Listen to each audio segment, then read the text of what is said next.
Do you think that there's a link between Muslim immigration in Europe and an increase in sexual violence towards European women? The answer to that is yes, and there are some caveats.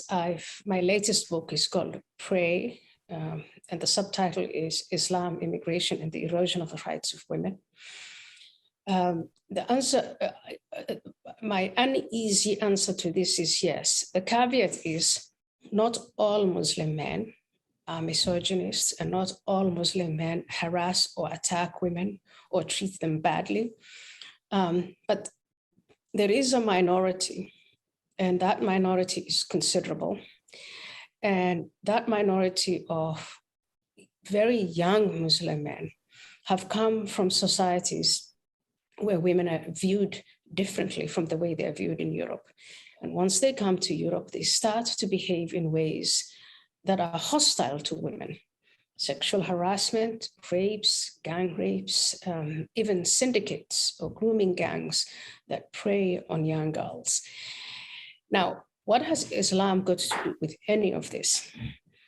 When you talk to religious leaders, Muslim religious leaders, what they say is, well, the behavior of these men is wrong, but the fact that women are around in public, uncovered, and by themselves is also wrong.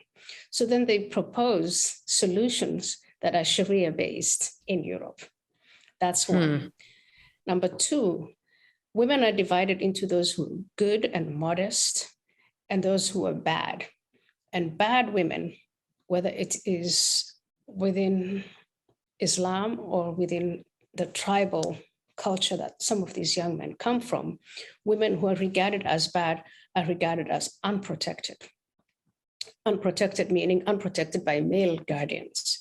So in that sense, what you see is, and I've talked to some of these young men, Muslim men in Europe, and asked them, why is it that you can't, if you behave this way in Egypt, when you come to Germany, why do you carry on behaving this way? And a lot of them who've actually done some reflection on the differences in societies just say, they explain the differences and they say, if I behaved this way in Egypt or in Afghanistan or in Iraq, I would meet with no disapproval. The women who are targeted, they are the ones who are disapproved of because they are the ones who put themselves in trouble. And so as you can see, there's this big clash of values or clash of civilization, I don't know what you want to call it. But on the treatment of women, there definitely is a clash of values when it comes to the values of Europe versus the values of Islam. So on. The thesis, and I'm not sure if you want to ask this as a separate question, but the thesis that McGann has put forward in her newest book, Pray, is that actually what you find is that Muslim men, the immigration of Muslim men to European countries has increased rape. This is basically it. And she mentions in page 33 of that book, she says there's an actual causal relationship. She says that there's a causal relationship. I've read her book, the entire book. And I've seen the data that she puts forward for the claims that she makes, Michaela. And just go for the idea.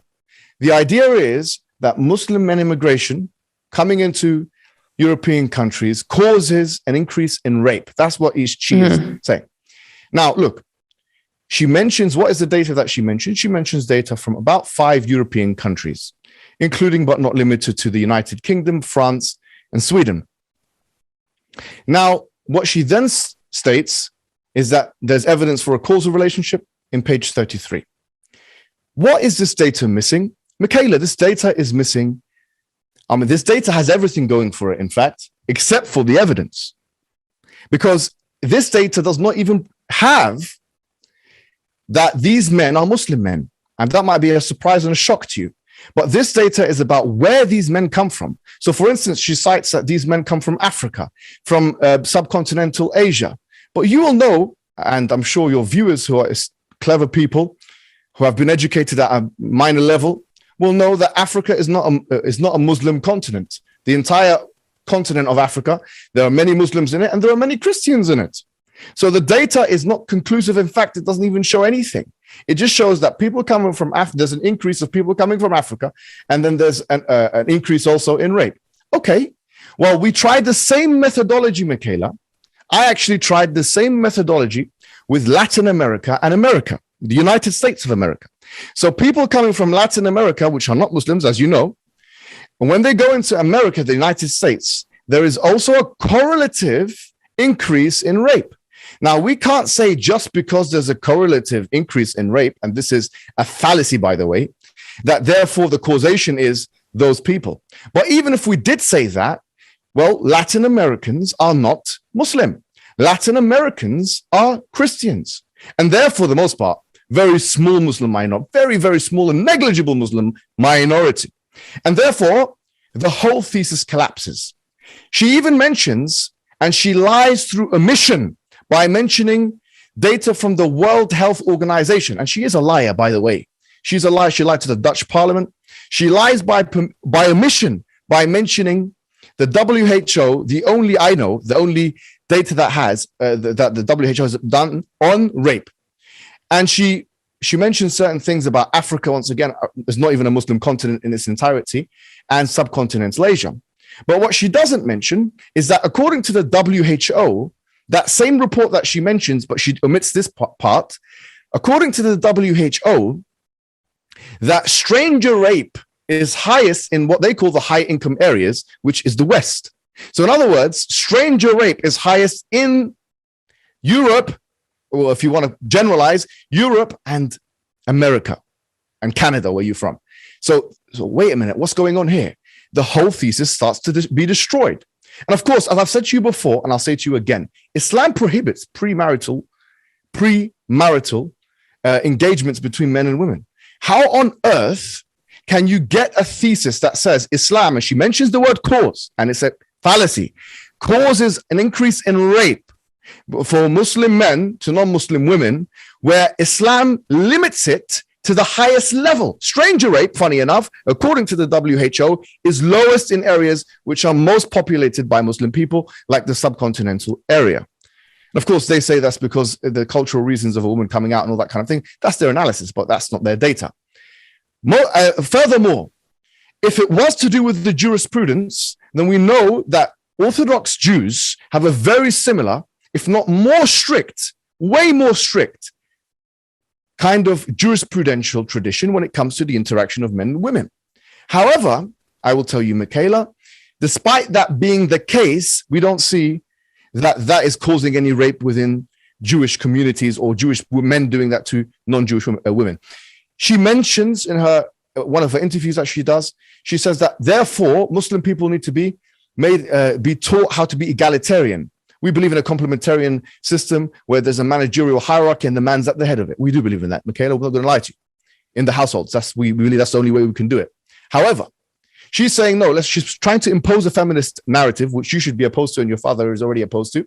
Which she says that she's trying to that men that are coming in from abroad should now be kind of vetted by being told that they need to believe in the egalitarian family system. Now, if that's the case, that's not going to happen with just Muslims. That should also happen with Christians with traditional conservative values, and it can happen with Jews as well. And if that's the case, now this is a kind of corrosive restriction on human freedom, which is unusual. It's a creeping in of collectivist discourse, and it's very unusual because in other places she denies that she's a collectivist. In summary, therefore, I will say that the thesis is most pathetic, and is most rejected. It cannot be, and it has already been refuted, by the way, by many, many academics. But for example, Jill Filipovich, who's recently written a comprehensive refutation of this nonsense that this miserable specimen of an academic charlatan has written forward, and for some reason is being taken seriously by people. But it cannot be taken seriously by people. This is basically, let me show you something, Michaela, since we're on the topic. It's basically a rehashing of the Jewish discourses. As you can see here, the fascistic the Jewish problem. You see the white woman there and then the Jewish man. Can you see this kind of thing? Can you see it? I'm not sure if you can see that. This is the kind of thing before. I'm not sure if you can see that or not. A little bit closer would probably be better. Can you put that a bit closer, please? But this is the kind of newspaper article where the Jewish problem, the white woman there's the prize, and all the people, the Jewish man there, bring it back a bit, bring it back. Bring it. Yeah. Can you see it? Wait. Just tilt it forward a bit.